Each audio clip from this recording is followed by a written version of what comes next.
te decía, si yo no digo, no fijo cuál es el nivel de precios, no puedo dibujar la LM. Las combinaciones de producción y tasa de interés que mantiene equilibrios el mercado, dado una cantidad de dinero y dado un nivel de precios, 100 por ejemplo. Bueno, entonces cuando yo hago eso, supongamos que esta es la LM correspondiente a un nivel de precios igual a 100. Vamos a poner acá P igual a 100, ¿no? Para acordarnos de qué estamos hablando. Fíjate, suponete que en ese contexto el gobierno hace una expansión monetaria, una política monetaria expansiva, es decir, aumenta la base monetaria, mediante el multiplicador monetario aumenta la cantidad de dinero, o lo que es lo mismo que vos sabés, hace una política de bajar la tasa de interés real. Es lo mismo, depende de dónde lo mires. Vos deberés acordarte que si el gobierno hace una política monetaria expansiva, eso tiene un cierto efecto sobre la demanda agregada. ¿Recordás? ¿Alguno se acuerda? ¿Qué efecto tiene si hay una expansión monetaria sobre la demanda agregada? Diagrama de cruz keynesiana, donde tenías la producción de equilibrio era igual a el multiplicador por todo ese término larguísimo, que era el consumo autónomo menos C minúscula, la producción marginal de consumir por los impuestos, más la inversión autónoma, más la compra de gobierno, menos ese término que era las dos constantes que aparecen en la función consumo, en la función de inversión por la tasa de interés. Es decir, lo que te genera la expansión monetaria es un desplazamiento a la derecha de la demanda agregada, porque en ese esquema equivale a una baja de la tasa de interés. Fíjate, cuando la economía hace eso, lo que nosotros decíamos era esto, por lo que dicen los economistas keynesianos. Si los precios están fijos, la economía hace una transición desde este punto, donde se cortaban originalmente la IS, la LM y la línea de pleno empleo, a este punto F. ¿Lo ven? Punto F. Ese punto F en el diagrama ISLM corresponde a este punto F en el diagrama de oferta y demanda agregada. ¿Por qué en el diagrama de oferta y demanda agregada me muevo de E a F? A ver, una explicación keynesiana de por qué hago eso. ¿Por qué aumenta la producción y no pasa ninguna otra cosa?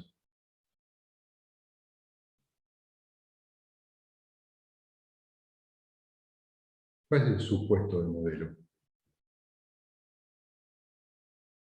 Que la producción aumenta para satisfacer la demanda y que no hay un ajuste de precio a corto plazo. Claro, que las empresas venden todo lo que les demandan a los precios dados, ¿no?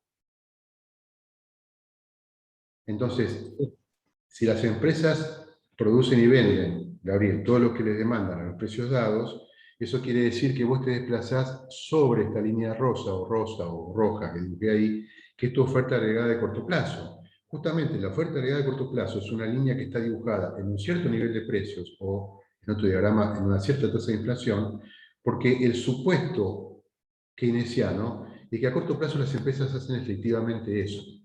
Si las empresas venden todo lo que le demandan, o todo lo que le demandan adicionalmente, sin modificar los precios, entonces lo que hace la economía es desplazarse entre E y F en este diagrama, y entre este punto E y este punto F en el diagrama de arriba. Es decir, se desplaza sobre la IS entre una LM y otra LM. Ahora, fíjense, yo había supuesto que el gobierno había hecho una expansión monetaria del 10%, ponele. Cuando la economía llega al punto F, ¿qué es lo que aparece en esa economía?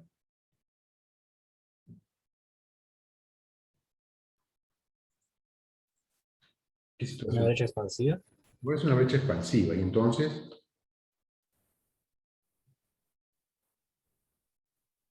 Entonces, queremos retornar a la producción de pleno empleo, porque una brecha expansiva, digamos, los precios tendrían a subir, se genera inflación a largo plazo. ok, ok, coincido. Saquemos el tendríamos, porque no pasa, o sea, no es que la economía, los tipos que están ahí en esa economía dicen, che, paremos un poco, estamos fuera de la línea vertical, del dibujito del libro de texto. A ver, no, lo que pasa ahí en ese punto F, Gabriel, está bien lo que dijiste, pero quiero que vean el aspecto de la conducta de las empresas, no el aspecto de lo que dice un gráfico. El gráfico tiene que representar bien lo que pasa en la vida real. Lo que pasa es que las empresas producían eficientemente esta cantidad. Ojo, partimos del supuesto de que la situación inicial era de pleno empleo, si no, es otra historia.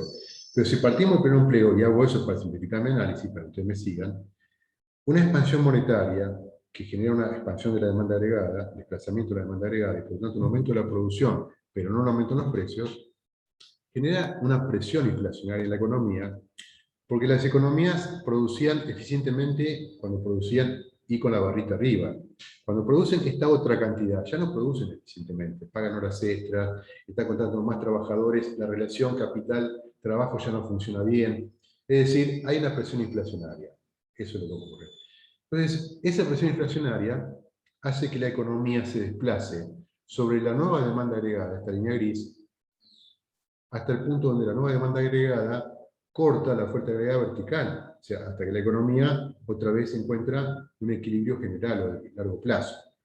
Ahora, fíjense, cuando la economía hace eso, el nivel de producción vuelve al nivel de producción y con la resta arriba. ¿Y qué pasa con el nivel de precios?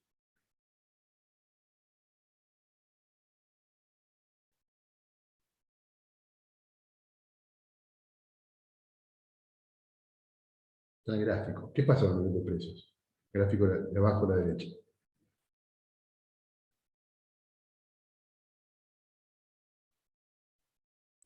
Sube. ¿Cuánto? El 10, en este caso. Un 10%. Es decir, hay un aumento del 10% a largo plazo del nivel de precios exactamente igual a la variación porcentual que yo había impulsado del gobierno de la cantidad de dinero, a largo plazo. A ver, los economistas, un comentario y ahora les cuento esto. Fíjate, si el nivel de precios aumenta un 10% y la cantidad de dinero aumentó antes un 10%, ¿qué pasa con este cociente? Si el numerador y el denominador ambos aumentan un 10%.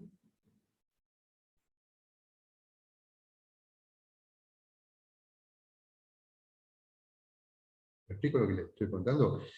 Primero hicimos variar la cantidad de dinero y mantuvimos fijo nivel de precios. Eso nos permitió desplazar la demanda agregada y desplazamos la LM hacia abajo a la derecha, porque en el numerador había algo más grande y en el denominador el nivel de precio no cambiaba. Pero si el nivel de precios cambia un 10%, igual que el numerador, que es la cantidad de dinero, al final de la historia, ¿qué pasó? Si ambos cambiaron un 10%. ¿Qué pasa con el cociente? ¿Se entiende lo que le pregunto? Supongan que arriba tienen que la cantidad de dinero era 3.000, para darles un número, que era 3.000. Y el gobierno la lleva de 3.000 a 3.300 y que P sigue siendo 100. Bueno, si la parte de arriba era 3.000, cuando era 3.000, el nivel de precios era 100, ¿cuánto era la cantidad real de dinero? Si arriba era 3.000 y abajo era 100.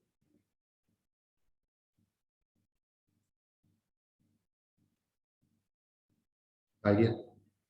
¿Cuánto es 3.000 sobre 100? 10%. ¿3.000 sobre 100? No, ¿me hizo recién? Ah, perdón. Eh, 30. 30. 30.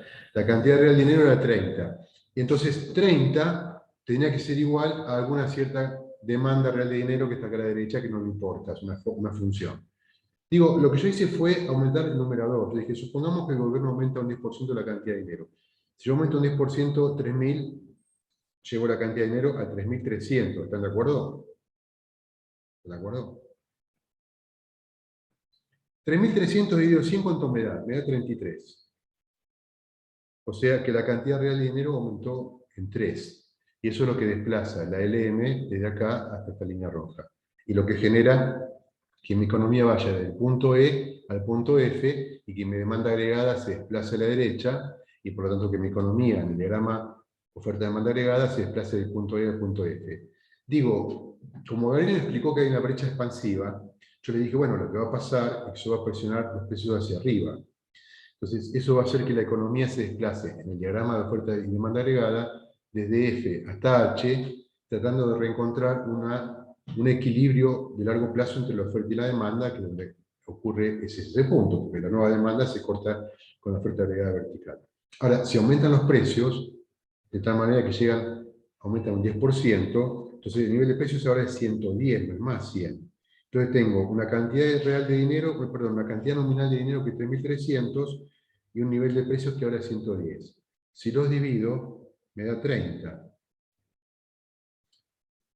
que es el punto de donde partí. Es decir, al final de la historia, la cantidad real de dinero es la misma, y es por eso que la LM salta desde acá hasta acá. O sea que la LM final es esta de nuevo, porque el cociente entre la cantidad nominal y el nuevo nivel de precios es el mismo cociente que tenías con el nivel de precios original y la cantidad de dinero original. Es decir, la LM pega un salto hacia la izquierda y hacia arriba, de manera tal que vuelve a su posición original. Eso es lo que pasó. Fíjate, moraleja. El modelo este te sirve para entender por qué una perturbación en la cantidad de dinero, una variación en la cantidad de dinero, genera una cierta dinámica de corto plazo.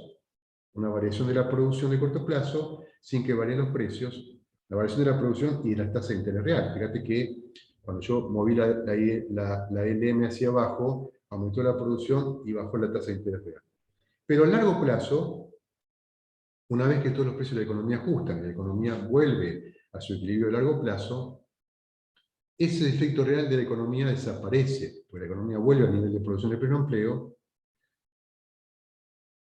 la cantidad real de dinero vuelve a ser la misma, y por lo tanto no hay efectos reales.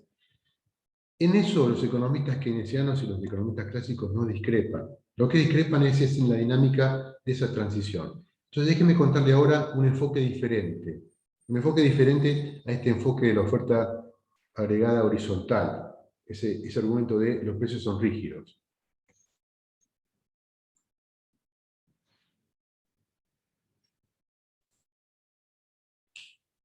Este es un diagrama de oferta y demanda agregada como el que vimos antes, como este que está acá abajo, donde acá tenés la oferta agregada a largo plazo, la oferta agregada a corto plazo y la demanda agregada. Pero es un poco distinto. A ver si alguno de ustedes se percata de la diferencia.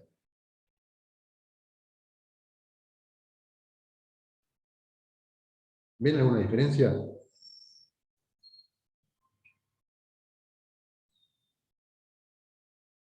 La oferta agregada tiene CP. Claro, eso quiere decir de corto plazo, ¿no? Yo acá no lo puse, pero esto que está acá rojo, que voy a haber puesto oferta agregada de corto plazo, me olvidé de ponerlo. Pero ¿ves que la oferta agregada de este diagrama es distinta del diagrama anterior? ¿Lo ven? Sí, es diagonal, o sea, no es más tipo Independiente, sí. una, No es más no es horizontal. horizontal. Claro, claro. Decimos que esta oferta agregada tiene pendiente, una pendiente positiva. A ver, ¿qué es eso? Naturalmente, si yo te dijera, ¿cuál es la diferencia entre un economista keynesiano y uno que no lo es? Bueno, discrepan sobre la conducta, entre otras cosas, sobre la conducta de los precios. Los economistas keynesianos tienden a apoyarse en un diagrama de este estilo, enfatizando este aspecto, esa línea roja, rosa, es decir, que los precios no ajustan rápidamente, de hecho, están fijos a corto plazo. Y a largo plazo admiten que efectivamente la economía vuelve a su nivel de producción potencial y en eso no discrepan con los clásicos. Entonces vos decís, bueno, ¿cuál sería el argumento clásico? Volar la curva de oferta agregada, esta, la roja, y quedarse nada más con la azul. Ahora, ¿cuál sería el problema? Mira, lo voy a hacer acá. ¿Cuál sería el problema de yo borrar esa línea roja y no hubiera más oferta agregada a corto plazo ni precios fijos? Bueno, el resultado sería que un aumento de la demanda agregada entre DA1 y DA2, ¿qué generaría? ¿Qué resultado económico generaría? Que aumentan los precios. Bueno, ¿Se aumenta? el precio. Claro, aumenta el nivel de precios. ¿Qué pasa con la producción de equilibrio? ¿Cambia la producción de equilibrio de la economía? Miren el gráfico. El punto Se es, supone que no, no ¿perdón? debería. No te escuché.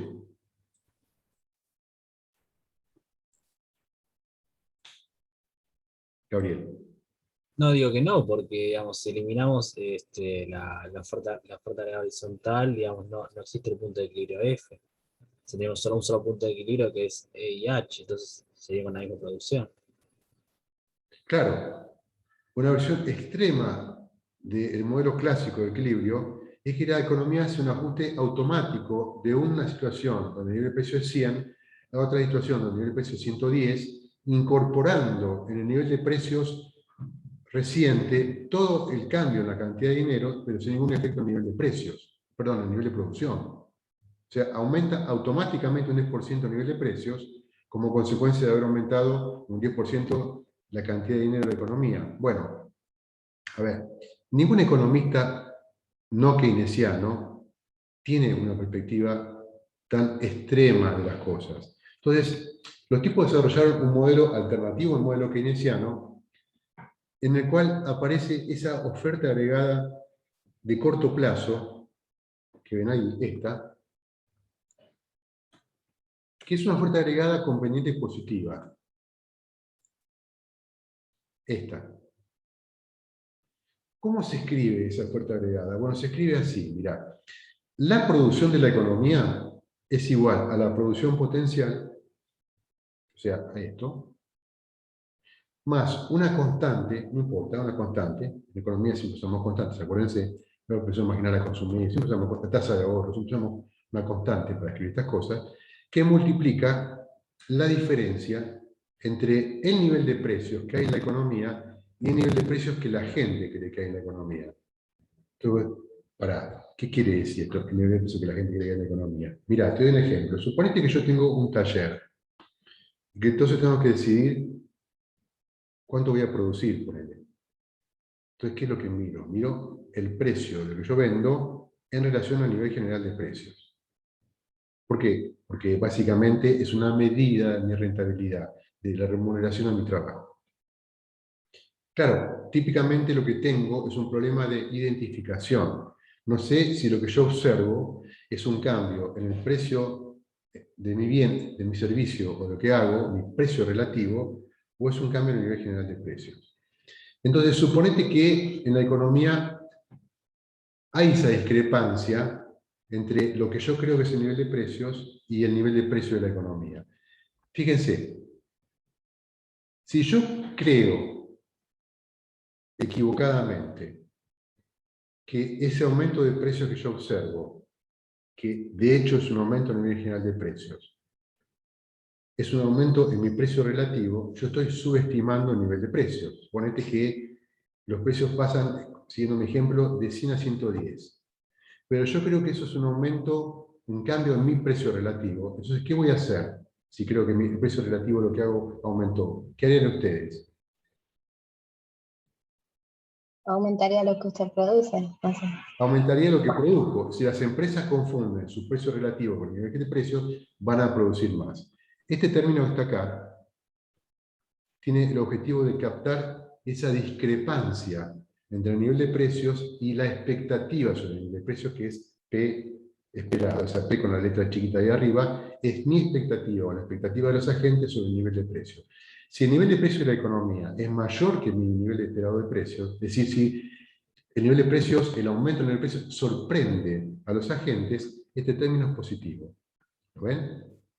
Entonces, profe, sí. no, es como un ejemplo de esto sería, se aumenta la nafta y eso como sería una consecuencia para que aumenten un montón de productos, ¿o no?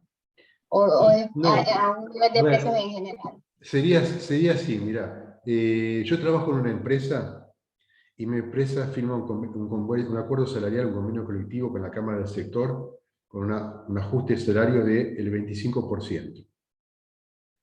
Y yo creo que el aumento del precio de la economía es del 20%. Entonces yo creo que yo tuve un aumento del salario real. ¿Entendés? Ahora, si yo tengo un error de percepción y eso no es cierto, lo que estoy haciendo es trabajando más porque yo tengo un error de percepción. ¿Se entiende? Entonces, esta pendiente positiva, lo que quiere decir es que en la medida en que la gente confunda el aumento a nivel general de precios con el aumento de su precio relativo, y por lo tanto no tenga una expectativa, en la medida que se equivoque con esto, chicos, que este P esperado sea distinto del nivel de precios, en la medida que mi expectativa a nivel de precios sea distinto del nivel efectivo de precios, y que sea menor, que yo subestime la inflación, este término es positivo. Entonces quiere decir que la oferta de la economía I va a ser la producción potencial más algo. ¿Cuánto es algo? A minúscula, una constante, por la diferencia entre el nivel de precios y mi nivel esperado de precios. Y eso es lo que da lugar a esta curva de oferta con pendiente positiva. A ver, obviamente, suponete que, vamos a analizar este ejemplo que está dibujado ahí. Supónganse ustedes que todos los años el gobierno aumenta la cantidad de dinero en una cierta proporción. Un 2%. Entonces, estamos preparados para esperar que los precios aumenten un 2%. Ahora, supongan ustedes que el gobierno aumenta la emisión de dinero en un 5%. Entonces, eso desplaza la demanda agregada entre esta posición y esta otra en otra magnitud diferente, ¿no? En un 5% hacia arriba. Ahora, nuestra expectativa es que los precios van a aumentar un 2%, no un 5%.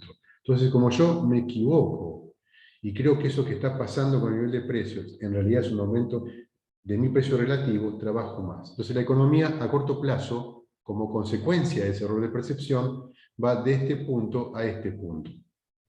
Entonces, fíjate, los economistas no keynesianos tienen un argumento basado en este error de percepción para explicar por qué una perturbación de la cantidad de dinero puede generar un cambio a nivel de producción a corto plazo.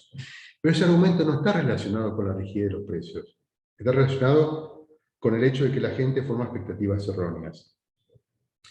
¿Cuándo se soluciona este problema? Entre comillas, cuando se soluciona. Cuando se devela el enigma, cuando la gente se da cuenta que aumentó la cantidad de dinero y el nivel de precio general, y que en realidad no había aumentado su remuneración o el precio relativo al bien que venden, y por lo tanto incorporan a sus expectativas el verdadero nivel de precios, y cuando eso ocurre, la oferta agregada de corto plazo, como si le dijera, se desplaza de acá a acá, y la economía retorna a nivel de producción de pleno empleo, que es donde la nueva oferta agregada corta a la demanda agregada y corta a la producción de largo plazo. Ah, profe, a mí me está costando un poco entenderlo. O sea, si ponele que el nivel de precios esperado, ¿no? Es mayor y se puede controlar la inflación. En ese caso, ¿qué se iría para abajo? La oferta. Que el nivel de precios esperado... Si el nivel de precios esperado es mayor que el nivel de precios y te da negativo, Bueno, en ¿qué ese pasaría? caso, claro, en ese caso, a ver, vos lo que me decís es, suponete que, que el gobierno hace una política y la gente interpreta que es una política contractiva, que bajó el nivel de precios, eso me decís. Sí. Bueno, guardátelo para dentro de un ratito la pregunta, que te voy a contestar qué pasa. Pero yo ahora estoy tratando de explicar otra historia, fíjate qué es esta. Porque esto puede tener pendiente positiva. No estoy analizando todavía el efecto de la política económica. Quiero que me compren el argumento de que si la gente confunde el nivel de precio de la economía con su nivel de precios, entonces puede ser que a corto plazo la curva de oferta tenga pendiente, no sea vertical, sin ser horizontal. O sea, basta aunque yo crea que el nivel de precios que observo es mi precio relativo y que por lo tanto confundo un aumento en el nivel de precio con una mejora en el precio relativo para trabajar más y ofrecer una mayor cantidad de bienes. Ese es todo el argumento. Cuando la demanda agregada se desplaza a la derecha, por ejemplo, como consecuencia de una expansión monetaria, vos tenés a corto plazo un efecto. ¿Cuál es el efecto de corto plazo? Bueno, cuando todavía los agentes no incorporan el cambio en la política monetaria, y por lo tanto el cambio en la situación de largo plazo, y por lo tanto creen que los precios van a aumentar a una cierta velocidad que tiene que ver con la experiencia pasada, hay un componente de expectativas adaptativas en este modelo, o sea, la gente aprende mirando para atrás. La demanda agregada se desplaza hasta este punto, pero la economía queda coordinada acá. ¿Por qué? Porque todavía las personas no incorporaron la novedad de que hubo una aceleración en la tasa de emisión de dinero del Banco Central. Entonces, a corto plazo tenés un nivel de producción mayor que el nivel de producción potencial y un nivel de precios que no incorpora toda la inflación. Fíjate que el nivel de precios salta de 100 no a 110, sino algo que está en el medio, a 105, 104, 106, no importa. Pero hay un aumento a nivel de precios, los precios no son rígidos en este modelo, pero ese aumento no es un aumento proporcional al aumento de la cantidad de dinero que generó el desplazamiento de la demanda. ¿Por qué no? Bueno, porque hay un aumento de la producción. Entonces, el aumento de la cantidad de dinero se reparte en términos de efectos entre un aumento de la producción y un aumento a nivel de precios. Ahora, eso es solo un resultado de corto plazo, porque en la medida que la economía quede en un punto como este, van a aparecer en la conducta de los agentes señales de que tuvieron una percepción errónea sobre el nivel de precios, van a descubrir que el crecimiento de los precios es lo que ocurrió y no un aumento de su precio relativo, entonces van a incorporar a sus expectativas el nuevo nivel de precios y la curva de oferta agregada de corto plazo se va a desplazar desde este lugar hasta este lugar. Es decir, va a incorporar la nueva situación y los precios van a aumentar un 10%. Fíjate que hay un salto de 100 a 110. Es decir, a largo plazo, los agentes incorporan toda la información económica relevante, no cometen errores sistemáticos en su manera de pronosticar los precios y por lo tanto la economía es coordinada en este punto donde la demanda agregada nueva, que genera una expansión monetaria, corta a la producción, a la oferta agregada de largo plazo y a una nueva oferta de corto plazo que pasa por ese punto que corresponde a unas expectativas de precios correctas, entre comillas. Ahora, eso es cuando la gente entiende. Eso es cuando la gente entiende lo que está pasando. Déjenme contarles una historia para ir al punto que me preguntaba recién una de las chicas y que me permite además contarle el tema del día, que es el tema de la curva de Phillips. Suponete que la economía viene aumentando la cantidad de dinero todos los años un 10%. O sea, el Banco Central tiene una pauta de crecimiento de la cantidad de dinero por el cual cada año aumenta un 10% la cantidad de dinero. Y entonces la gente sabe que entre un año y otro se va a desplazar en una cierta cantidad el nivel de precio. Entonces, en el modelo viejo, en el esquema anterior, si esta era mi situación inicial, esta era mi demanda agregada original y esta era mi oferta agregada a corto plazo, la gente hubiera esperado un aumento del 10%. En el diagrama anterior eso era, la demanda agregada se desplazaba acá y la oferta agregada se desplazaba acá. Y tu equilibrio era este. Tu equilibrio una vez que la gente se daba cuenta de qué es lo que estaba pasando. Si no se daba cuenta, el equilibrio de corto plazo era este, y una vez que se daba cuenta, el equilibrio de largo plazo era ese. Ahora, supongan ustedes que en una economía donde todos los años aumenta el 10% de la cantidad de dinero, y la gente ya lo sabe, y eso desplaza la demanda agregada, por ejemplo, de acá hasta acá, y la oferta agregada de acá hasta acá, el Banco Central hace un cambio repentino de política monetaria, sin que la gente se dé cuenta, y aumenta en un 15% la cantidad de dinero. Entonces, la demanda agregada no va a ir acá, a esta línea, va a ir acá arriba. ¿La ven? Y como la gente sabe que todos los años aumenta un 10% la cantidad de dinero, la oferta agregada se va a desplazar de esta línea, que está acá, a esta otra, porque esa es la expectativa que tienen los agentes. Entonces, el punto de equilibrio de corto plazo, dadas las expectativas de los agentes, es este punto G, donde el nivel de producción es I sub 3, y donde el nivel de precios es 113, ponele. 113, porque la gente todavía no incorporó toda la inflación implícita en el aumento de la cantidad de dinero. Pregunto, ¿cómo se llama la tasa de desempleo cuando el nivel de producción es I con la rayita arriba? ¿Se acuerdan de eso? El nivel de la tasa de desempleo que corresponde al nivel de producción de pleno empleo.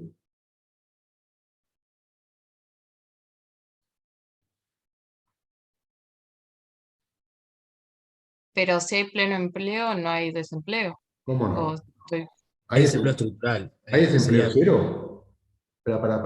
Para. Pone mi amiga a la pantalla. ¿Hay desempleo cero? no, o sea, lo que no hay es desempleo cíclico. Ok, Sería tasa de desempleo cíclico, ok, sería cero, ok, y el desempleo estructural ok, sería. ok. ¿Cómo es el nombre de la amiga que dijo recién hay desempleo cero? Victoria. Victoria, gracias Victoria. Oíme, es muy raro, en general no hay desempleo cero. Lo que decía Gabriel es que cuando el nivel de producción es el nivel de producción de pleno empleo, hay una tasa de desempleo que es una combinación de desempleo friccional, desde que hay siempre en la economía, y desempleo estructural. A eso se le llama la tasa natural de desempleo, ¿te acordás? Sí, sí. Y muy inhabitualmente eso es cero. ¿Podría hacerlo? Podría hacerlo, pero muy inhabitualmente es cero. Entonces, cuando la producción está en la línea celeste acá, en la economía la tasa de desempleo es la tasa natural, que es esa U con la rayita arriba. Ahora digo, si la producción es mayor que la producción potencial, ¿cómo es la tasa de desempleo? ¿Es mayor o es menor que la tasa natural?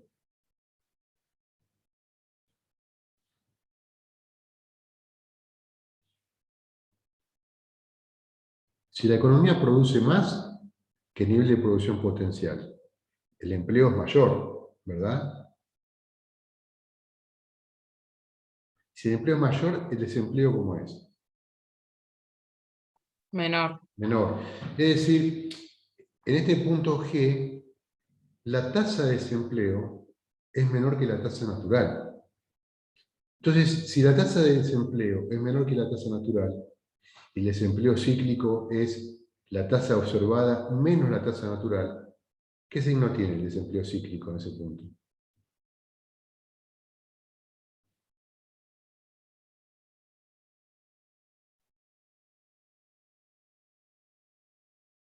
Supongan ustedes que la tasa de desempleo, la tasa natural era 5%. Acá. Acá, en cualquier punto acá, la tasa de desempleo es 5%. Y acá es el 4%. La tasa de desempleo cíclica, que es la tasa de desempleo menos la tasa natural, te va a dar 4 menos 5, se te va a dar negativo. Entonces, lo que estos economistas formularon es que cuando eso ocurre, cuando esta tasa, que es el desempleo cíclico, la tasa de desempleo menos la tasa natural, es negativo, esto te queda negativo, esto es una constante cualquiera, esto es negativo, negativo, te queda positivo, eso quiere decir que la inflación es como respecto de la inflación esperada.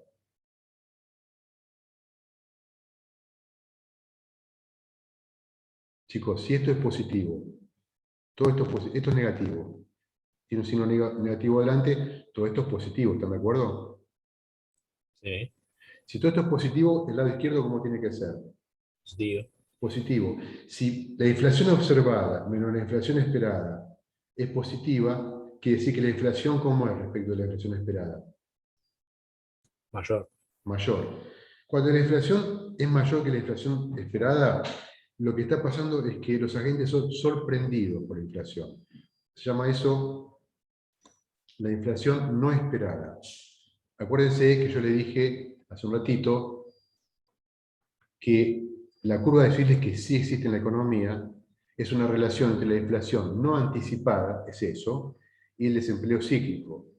Entonces, lo que estamos diciendo, vuelvo al gráfico, es que hay una relación entre este elemento, esto es la inflación no anticipada, y este elemento, perdón, el desempleo cíclico, y este elemento que es la inflación no anticipada. Fíjate, cuando la economía está en pleno empleo, ¿cuánto vale la tasa de desempleo?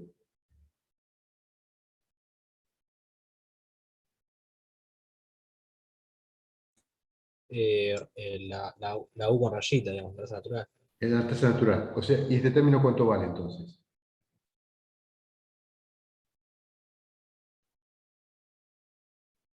¿Cuánto vale ese término? Si U es igual a U rayita. 0. 0. Entonces te queda que todo ese término es 0. Por H, 0 que H sea, esto te da 0. Si eso es igual a 0, quiere decir que pi menos pi esperado es igual a 0. Con lo cual, la inflación es igual a la inflación esperada. Es decir, cuando vos estás en la línea celeste, en esta, donde la tasa es igual a la tasa natural, los agentes anticipan perfectamente la inflación. Pi es igual a pi esperado.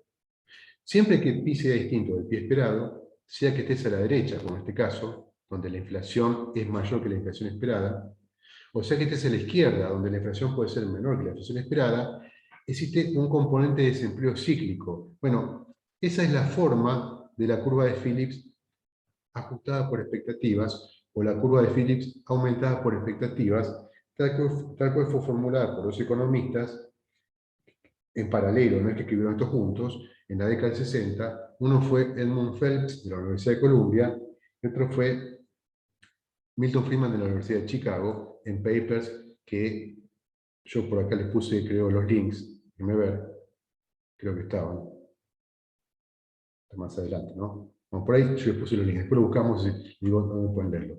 Pero entonces lo que tenés es que en la economía no hay una relación sistemática entre inflación y desempleo, sino entre el desempleo cíclico y la inflación no anticipada por los agentes. Obviamente vos podés pasar este término que está acá negativo de otro lado sumando, lo podés escribir así, que es la forma habitual en que van a encontrar en los libros, en que está presentada la curva de Phillips aumentada por expectativa.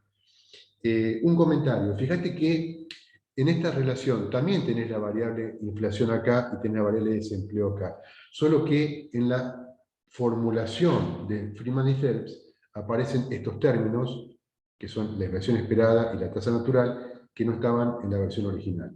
Cuando los economistas hicieron este ejercicio, dijeron, bueno, hagamos entonces una nube de puntos, no para la inflación y el desempleo de Estados Unidos, sino para esta variable, la inflación no anticipada, y para esta variable, el desempleo cíclico.